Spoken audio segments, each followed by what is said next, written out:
يا ربي صل على محمد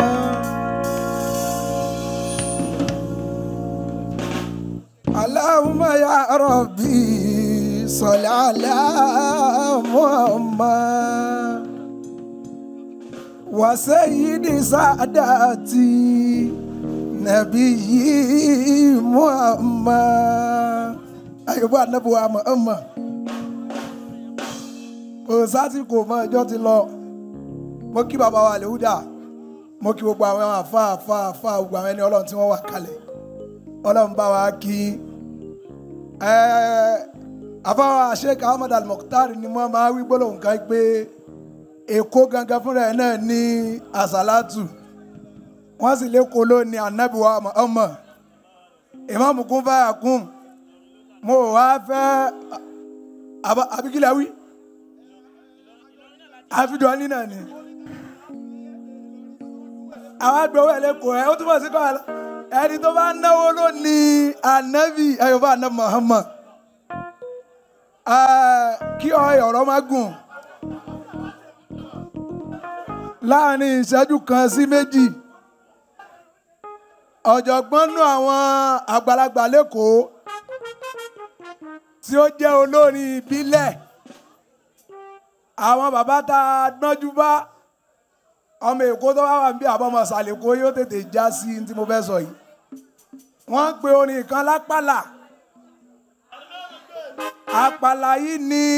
mo kàn máa bí júwe ànábì láàrin ìṣẹ́jú méjì onílù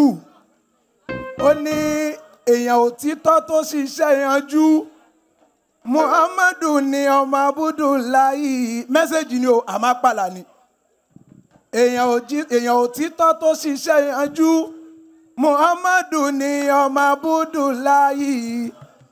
ọ̀kẹ́ ìmọ̀ya àwọn ànábì wa ọ̀kẹ́ ìmọ̀ya àwọn ànábì wa o gbogbo wọn ló ṣiṣẹ́ wọn ṣùgbọ́n sáàmù Muhammadu ṣùgbọ́n sáàmù Muhammadu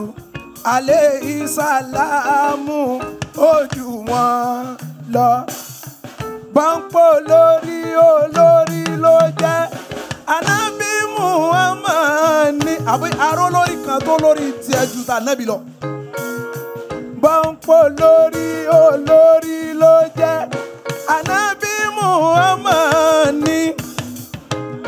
ànábì Muhammadu sábẹ́ kankan ò gbọ́dọ̀ fọ́hùn nígbà tó bá ń sọ̀rọ̀ Rasulu Aminu tọ́ àyà sí ọlọ́lálẹ̀ ní táwí ẹni àtàtà tó mú sílámù ó mú wá fún gbogbo wa ọmọ Aminatu ní bàbá Rukayatu aláwùrà jájọ́ láẹ̀pẹ́ láyé ó ga ó má má ga o ànábì ó ga ó má má ga o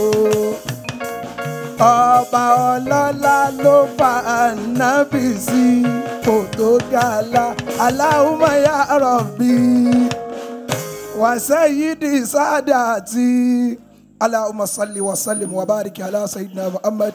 wa ala alihi wa sahbihi salata abudin kallati latu wa rasulillahi wasilatuhu wa anta rabbu ya ilahi wa likulli karibin azim fafarrij anna ma nahnu fi bisirri wa asrari salatu ala nabi sallallahu alaihi Allahumma salli ala Muhammad wa ala ali Muhammad.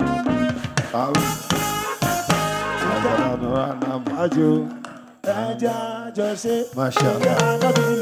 Bàbá wa Sheikh Abdulrahim wọ́n bá wa sọ̀rọ̀ láàrin ìṣẹ́jú méjì wọ́n bá wa sọ̀rọ̀